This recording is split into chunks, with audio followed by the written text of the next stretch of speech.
Hi all, അസ്സാം വലൈക്കും. Welcome back to our channel.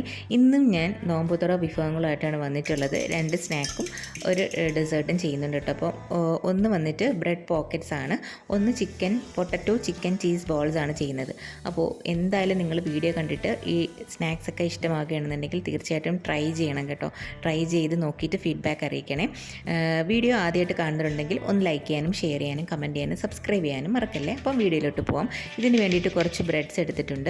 അതിലോട്ട് ഒന്ന് പരത്തിയതിന് ശേഷം ഒരു ബ്രെഡ് എടുത്ത് പരത്തുക. അതിനുശേഷം ഒരു കുക്കി കട്ടറോ അല്ലെങ്കിൽ ഏതെങ്കിലും ഒരു അടപ്പ് കൊണ്ട് നമുക്കൊന്ന് റൗണ്ട് ഷേപ്പിൽ ചെയ്തെടുക്കണം കേട്ടോ. ഇതേപോലെ എല്ലാം ചെയ്തെടുത്തിട്ടുണ്ട്. ഇനി വേണ്ടത് ഒരു മുട്ടയാണ്. ഞാൻ ഇതിലോട്ട് ഒരു കുറച്ച് വെള്ളവും കൂടെ ചേർത്തൊന്ന് ബീറ്റ് ചെയ്തെടുക്കുന്നുണ്ട്. എന്നിട്ട് ഓരോ ബ്രെഡ് സ്ലൈസസും ഇതിൽ ഡിപ്പ് ചെയ്തെടുക്കുക. ഡിപ്പ് ചെയ്തതിന് ശേഷം ബ്രെഡ് ക്രംസിൽ റോൾ ചെയ്തെടുക്കുക.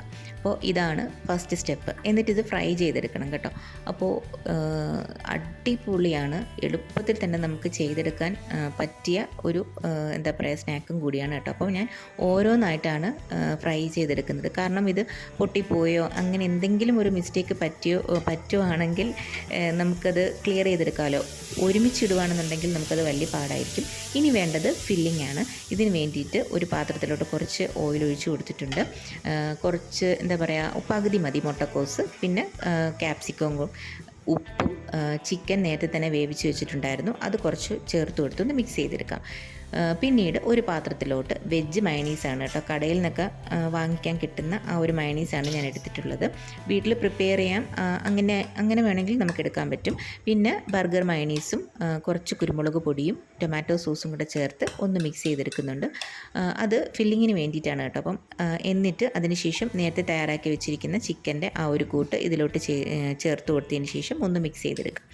ഇത് നമുക്ക് ഷവർമ ഫില്ലിങ് ആ ഒരു ടേസ്റ്റ് തന്നെയാണ് കേട്ടോ അപ്പോൾ ഇതിന് കിട്ടുന്നത്. അപ്പോൾ കുട്ടികൾക്കൊക്കെ നല്ല ഇഷ്ടപ്പെടുന്ന ഒരു ഐറ്റമാണിത്. അടിപൊളി ടേസ്റ്റാണ് കേട്ടോ. ഇത് ടേസ്റ്റ് ചെയ്തിട്ട് ഇവിടെ അപ്പോഴും തന്നെ തീർന്ന ഒരു സംഭവമാണിത്. അപ്പോൾ എല്ലാവരും ഒന്ന് ട്രൈ ചെയ്ത് നോക്കണം കേട്ടോ. എന്നിട്ട് അതിനുശേഷം നമ്മൾ നേരത്തെ തയ്യാറാക്കി വെച്ചിരിക്കുന്ന ഒരു ബ്രെഡിൻ്റെ പീസസ് എടുത്തിട്ട് ഒന്ന് കട്ട് ചെയ്യുക. കട്ട് ചെയ്തതിന് ശേഷം ഇങ്ങനെ ഒന്ന് ഓപ്പൺ ചെയ്ത് കൊടുക്കുക. വളരെ സൂക്ഷിച്ച് വേണം ഓപ്പൺ ചെയ്ത് കൊടുക്കാൻ വേണ്ടിയിട്ട്. എന്നിട്ട് ഇത് അതിലോട്ടൊന്ന് ഫില്ല് ചെയ്ത് കൊടുക്കുക, നമ്മുടെ ഫില്ലിങ്സ്. ഇതിൽ ഞാനൊരു പീസ് മുട്ടക്കോസിൻ്റെ ആ ഒരു ലീഫും കൂടെ വെച്ച് കൊടുത്തിട്ടുണ്ട് കേട്ടോ. അപ്പം ഇതെല്ലാം ഇവിടെ സെറ്റാക്കി എടുക്കുന്നുണ്ട്. അടിപൊളിയായിട്ട് നമ്മുടെ ബ്രെഡ് പോക്കറ്റ്സ് ഇവിടെ റെഡി ആയിട്ടുണ്ട്. ടേസ്റ്റ് വൈസ് അടിപൊളിയാണ് കേട്ടോ. അപ്പം എല്ലാവരും വീഡിയോ കണ്ടിട്ട് ഒന്ന് ട്രൈ ചെയ്ത് നോക്കണം കേട്ടോ. അപ്പോൾ അടുത്ത സ്നാക്ക് എന്ന് പറയുന്നത് പൊട്ടറ്റോ ചിക്കൻ ചീസ് ബോൾസ് ആണ്. ഇതിന് ഞാൻ 2 പൊട്ടറ്റോ വേവിച്ചെടുത്തിട്ടുണ്ട്. അതിലോട്ട് കുരുമുളക് പൊടി, ഉപ്പ്, കുറച്ച് കോൺഫ്ലോർ, ഒരു പകുതി സവാളയും ചിക്കൻ ബോയിൽ ചെയ്ത ചിക്കനും കൂടെ ചേർത്തൊന്ന് മിക്സ് ചെയ്ത് കൊടുക്കാം. അപ്പോൾ മിക്സ് ചെയ്യുമ്പം അധികം കുഴഞ്ഞ പരുവത്തിലാണെന്നുണ്ടെങ്കിൽ കുറച്ച് കോൺഫ്ലോറും കൂടെ ആഡ് ചെയ്യുക. അപ്പോൾ എനിക്ക് അങ്ങനെയാണ് കുഴഞ്ഞു പോയിട്ടുണ്ടായിരുന്നു കേട്ടോ. അപ്പോൾ ഞാൻ കുറച്ച് കോൺഫ്ലോറും കൂടെ ആഡ് ചെയ്തിട്ടുണ്ടായിരുന്നു. എന്നിട്ട് ഇതൊന്ന് റോൾ ചെയ്തെടുക്കുക. നടുവിൽ ഒരു കുഴി ഉണ്ടാക്കിയതിന് ശേഷം നമ്മൾ ചീസ് വെച്ച് കൊടുക്കുക. ഞാനിവിടെ എടുത്തിരിക്കുന്ന ചീസ് നമ്മൾ പിസയ്ക്കൊക്കെ എടുക്കുന്ന ആ ചീസാണ് കേട്ടോ. മൊസറല്ലയും രണ്ടും കൂടെ മിക്സ് ചെയ്തിട്ടുള്ള ചീസാണ്. അപ്പോൾ നല്ലതുപോലെ നല്ല വലിഞ്ഞ് വരും കേട്ടോ ചീസ്. എന്നിട്ട് ചീസ് ഉള്ളിൽ വെച്ച് കൊടുത്തതിന് ശേഷം ഒന്ന് റോൾ ചെയ്തെടുക്കുക. എന്നിട്ട് ഇത് നമുക്ക് മൈദ വേണം, കുറച്ച് മൈദപ്പൊടി വേണം. അതിലോട്ടൊന്ന് റോൾ ചെയ്തെടുക്കുക. അതിനുശേഷം എഗ്ഗിൽ ഡിപ്പ് ചെയ്തെടുക്കുക. അപ്പോൾ നേരത്തെ നമ്മൾ ബ്രെഡ് പോക്കറ്റ്സ് ചെയ്യാൻ വേണ്ടിയിട്ടുള്ള അതേ എഗ്ഗ് മിക്സ്ഡ് തന്നെയാണ് ഞാനിവിടെ എടുത്തിരിക്കുന്നത് കേട്ടോ. അപ്പോൾ ഒരു മുട്ടയും കൂടെ ചേർത്ത് കൊടുത്തിട്ടുണ്ട്. എന്നിട്ട് നമ്മൾ ബ്രെഡ് ക്രംസിൽ റോൾ ചെയ്തെടുക്കുക. അപ്പോൾ ഇതേപോലെ എല്ലാം സെറ്റാക്കി എടുത്തിട്ടുണ്ട്. എന്നിട്ട് ലാസ്റ്റ് ഫ്രൈ ചെയ്തെടുക്കുക. അപ്പോൾ ഞാൻ നേരത്തെ പറഞ്ഞതുപോലെ തന്നെ ഓരോന്നായിട്ടാണ് ഫ്രൈ ചെയ്തെടുക്കുന്നത്. പൊട്ടി വല്ലതും പോകണമെന്നുണ്ടെങ്കിൽ നമുക്ക് ആകെ മൊത്തത്തിൽ കുളമായി പോകും കേട്ടോ. അപ്പോൾ അതുകൊണ്ടിട്ടാണ് ഞാനിങ്ങനെ ചെയ്യുന്നത് കേട്ടോ. അപ്പോൾ ഇവിടെ ഇതെല്ലാം റെഡിയായിട്ട് കിട്ടിയിട്ടുണ്ട്. അപ്പോൾ നമ്മുടെ പൊട്ടറ്റോ ചിക്കൻ ചീസ് ബോൾസ് നല്ല അടിപൊളി ക്രിസ്പി ആയിട്ട് കിട്ടിയിട്ടുണ്ട്.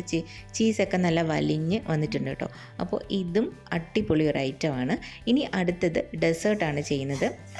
ഇത് ഡെസേർട്ട് എന്താ പറയുക, നമ്മൾ കസ്റ്റാർഡ് ഡ്രിങ്ക് സേമിയ സേമിയ വെച്ചിട്ട് ചെയ്യുന്നതാണ്. അപ്പോൾ ഇവിടെ ഞാൻ കുറച്ചധികം സേമിയ എടുത്തിട്ടുണ്ട് കേട്ടോ. അപ്പോൾ ഇവിടെ എല്ലാവർക്കും അങ്ങനെയാണ്, നല്ല കട്ടിക്കിരിക്കുന്നതാണ് ഇഷ്ടം. ഇത് ലൂസായിട്ട് ചെയ്യുന്ന ഒരു ഡ്രിങ്കാണ് കേട്ടോ. ഇത് സംഭവം കുടിക്കാൻ പറ്റുന്ന ഡ്രിങ്ക് പോലെ ഇരിക്കും. ഇപ്പം ഞാനിത് കട്ടി ആയതുകൊണ്ട് ഞാൻ ഡെസേർട്ട് എന്ന് പറഞ്ഞതാണ് കേട്ടോ. അപ്പം ഇത് കുറച്ച് പാലൊഴിച്ചു, പഞ്ചസാര ഒഴിച്ചു, ആദ്യം സേമിയ ഒന്ന് വറുത്തു, അതിനുശേഷം കുറച്ച് പാലിൽ കസ്റ്റേർഡ് പൗഡർ മിക്സ് ചെയ്തിട്ട് കലക്കി ഒഴിച്ചു കൊടുക്കുക. അപ്പോൾ നമുക്ക് നല്ല കുറുകി കിട്ടും കേട്ടോ. എന്നിട്ട് ഇതൊരു പാത്രത്തിലോട്ട് സെറ്റ് ചെയ്തെടുക്കുക. അപ്പോൾ സേമിയ കുറയ്ക്കാമെങ്കിൽ അങ്ങനെയും, സേമിയ ഇഷ്ടമില്ലാത്തവർക്കൊക്കെ കുറച്ച് മതി എന്നുള്ളവർക്ക് അങ്ങനെയും ചെയ്തെടുക്കാം കേട്ടോ. അപ്പോൾ ഇവിടെ സേമിയ ഇഷ്ടമാണ്, അതുകൊണ്ടാണ് ഞാനിവിടെ ഇങ്ങനെ എടുത്തിട്ടുള്ളത്. പിന്നെ കുറച്ച് ഫ്രൂട്ട്സ് എടുത്തിട്ടുണ്ട്. ഇവിടെ ആപ്പിൾ, മാതളം, ഡേറ്റ്സ്, ഗ്രേപ്സ് ഇതെല്ലാം കൂടെ നമുക്ക് ഇതിനകത്തോട്ടൊന്ന് മിക്സ് ചെയ്ത് കൊടുക്കാം. അപ്പോൾ എന്താ പറയുക, അതിനുശേഷം ഇത് ഫ്രിഡ്ജിൽ വെച്ചിട്ട് നല്ല രീതിയിലൊന്ന് തണുപ്പിച്ചെടുക്കുക. അപ്പോൾ ആ എത്രത്തോളം നമുക്ക് തണുപ്പിച്ച് എടുക്കാമോ അത്രത്തോളം നല്ലതാണിത്. അപ്പോൾ അങ്ങനെ തണുപ്പിച്ചെടുത്തതിന് ശേഷമാണ് നമുക്ക് സേവ് ചെയ്യാം കേട്ടോ. അപ്പോൾ ഇത് അടിപൊളി ഒരു ഡെസേർട്ടാണ്, കസ്റ്റേർഡ് സേമിയ ഡെസേർട്ടാണ്. അപ്പം ഡ്രിങ്കായിട്ട് കുടിക്കാമെങ്കിൽ അങ്ങനെയും നമ്മൾ കുറച്ചധികം പാലൊഴിച്ചിട്ട് അങ്ങനെയും ചെയ്ത് കുടിക്കാം കേട്ടോ. ഇതേപോലെ അതും ഇവിടെ സെറ്റായിട്ടുണ്ട്. ഫ്രിഡ്ജിൽ വെച്ചതിന് ശേഷം എടുത്തതാണിത് കേട്ടോ. അപ്പോൾ അടിപൊളിയായിട്ട് വന്നിട്ടുണ്ട്, നല്ല സൂപ്പർ ടേസ്റ്റാണ് കേട്ടോ. ഇത് നോമ്പ് തുറക്കൊക്കെ പറ്റിയ ഒരു സംഭവമാണിത്. അപ്പോൾ എല്ലാവരും ഒന്ന് ട്രൈ ചെയ്ത് നോക്കിയിട്ട് ഫീഡ്ബാക്ക് അറിയിക്കാം.